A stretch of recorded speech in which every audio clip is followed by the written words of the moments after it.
Electrophilic aromatic substitution reactions में जो हमारा नेक्स्ट टॉपिक है वो है halogenation of reaction, halogenation of benzene. ठीक है, तो हैलोजिनेशन रिएक्शन यहाँ देखेंगे, यानी हैलोजिनेशन ऑफ बेंजीन को हम लोग यहाँ पे देखेंगे कि कैसे होता है बेंजीन में। तो देखिए ये हमारे पास क्या है, बेंजीन है।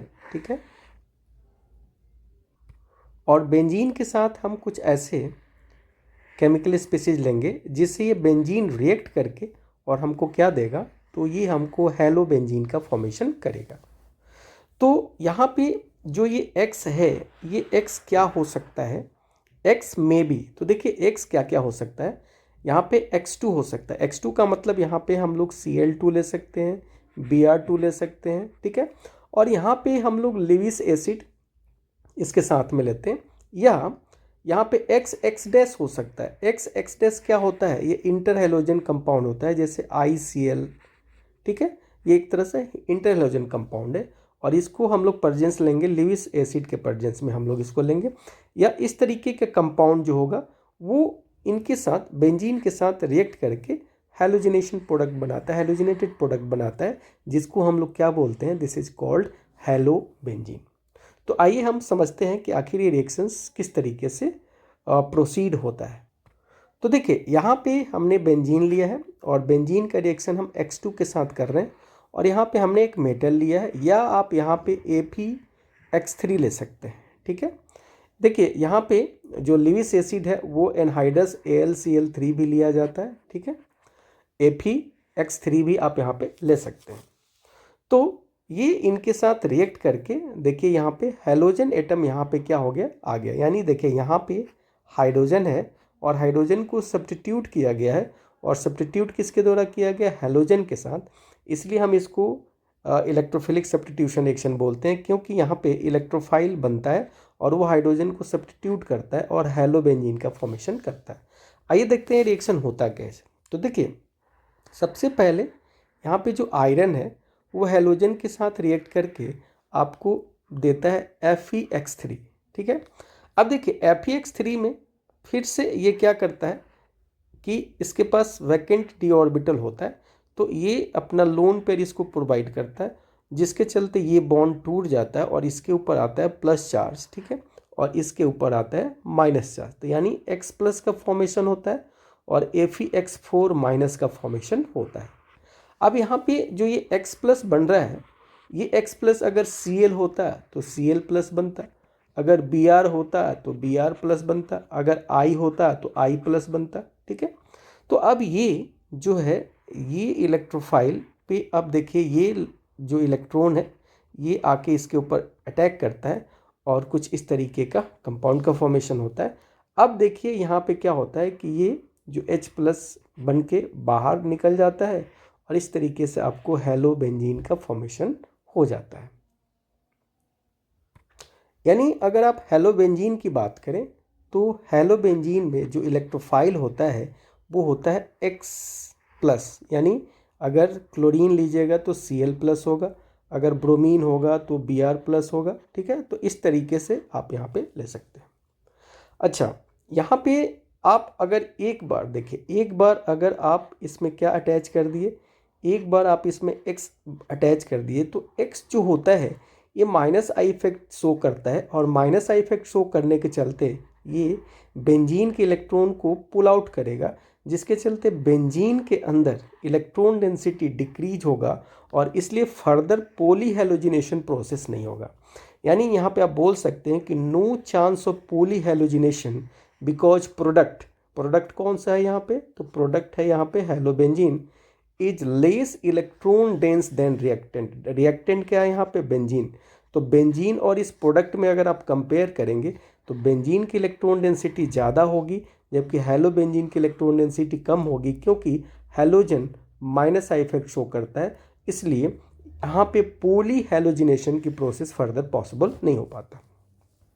यहाँ पे जो लेविस एसिड होता है उसको हम लोग हैलोजन कैरियर के नाम से जानते हैं। ठीक है, लेकिन अगर कोई भी ग्रुप जो बेंजीन रिंग को एक्टिवेट करता है, अगर लगा दीजिए, तो ऐसे केस में ये हैलोजन कैरियर की रिक्वायरमेंट नहीं होती है, यानी no halogen carrier is required in case of activated aromatic compounds. ठीक है, जैसे यहाँ पे देखिए हमने एक्टिवेटेड एरोमेटिक कंपाउंड लिया, तो सिंपल आप X2 भी ले लीजिएगा, तो वैसे केस में आपको प्रोडक्ट मिलेगा। अब ये डिसाइड करेगा, जब भी ये इलेक्ट्रॉन देने वाला ग्रुप अगर आ जाता है तो ये ऑर्थो इन पैरा डायरेक्टिंग होता है, तो अब हेलोजन पैरा पे आएगा एंड ऑर्थो पोजीशन पे आएगा।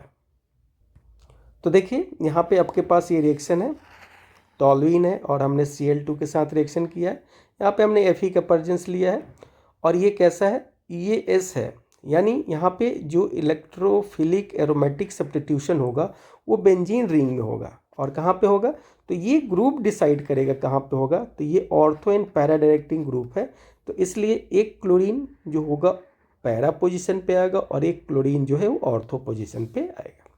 लेकिन अगर इसी टॉलुइन का रिएक्शंस आप Cl2 के साथ कराते हो और अगर आप HNu या हाई टेम्परेचर के प्रेजेंस में कराते हो, तो यहाँ पे फ्री रेडिकल सब्स्टिट्यूशन रिएक्शंस हो जाता है और वो साइड चेन में होता है। ठीक है, तो देखिए यहाँ पे इससे बाहर निकलेगा तो यहाँ पे बनेगा बेंजाइल क्लोराइड।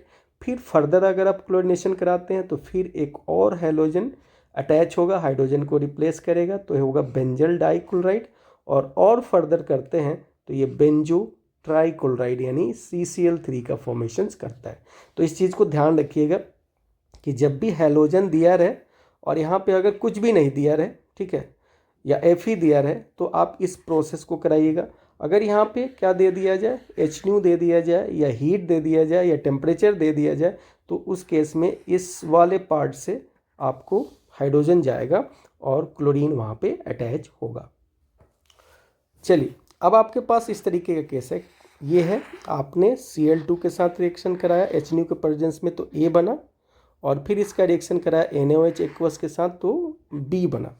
तो आपको बताना है कि A और B क्या होगा। ठीक है जी, तो देखिए जी यहाँ पे जो A होगा वो क्या होगा, A जो होगा यहाँ CH2 और उससे X अटैच हो जाएगा।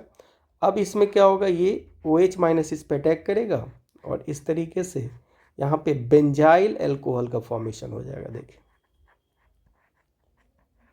क्लियर है। अब देखिए नेक्स्ट केस में क्या है, Cl2 है, यहाँ पे HNu के साथ कुछ अगर टेम्परेचर दिया रहे, तो ऐसे केस में होता क्या है कि यहाँ पे 2 बार हेलोजिनेशन हो जाता है। तो ये आपको यहाँ पे कुछ इस तरीके से करना होगा।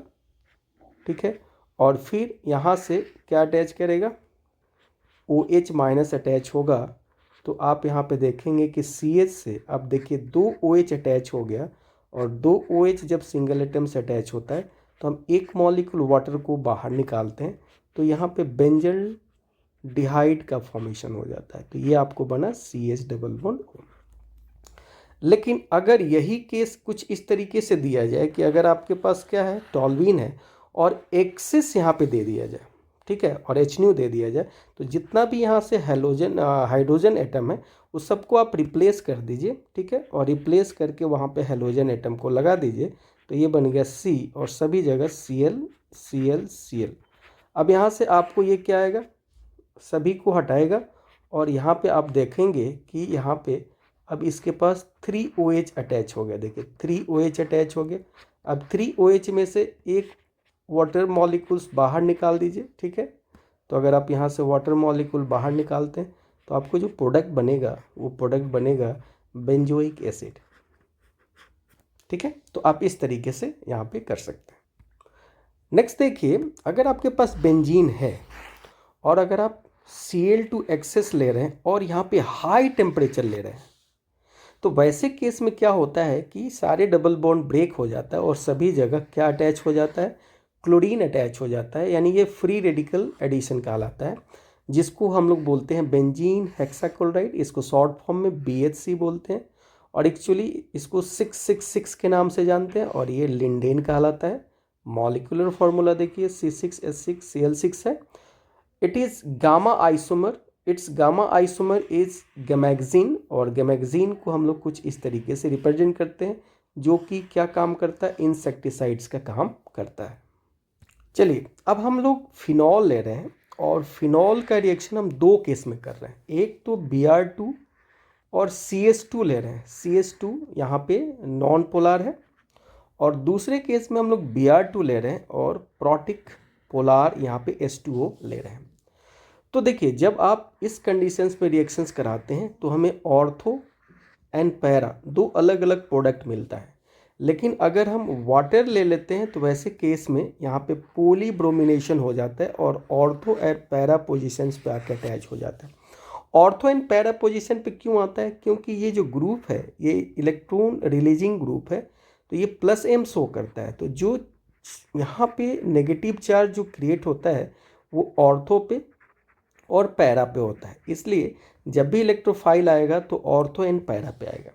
अब देखिए, इस वाले केस में ऐसा क्या हो रहा है कि ये ऐसा बन रहा है। तो देखिए, जब भी आप फिनॉल को वाटर में डालेंगे तो ये फिनॉक्साइड आयन बना देगा। और फिनॉक्साइड आयन की बात करें तो ये फिनॉक्साइड आयन जो होता है ये हाईली एक्टिवेटेड हो जाता है, मतलब ये बेंजीन रिंग को बहुत ज़्यादा एक्टिवेट करता है और इसलिए ऐसे केस में पोली हैलोजिनेशन का प्रोडक्ट बन जाता है और इसलिए यहाँ पे ये वाला प्रोडक्ट बनता है और यहाँ से HBr बाहर निकलता है।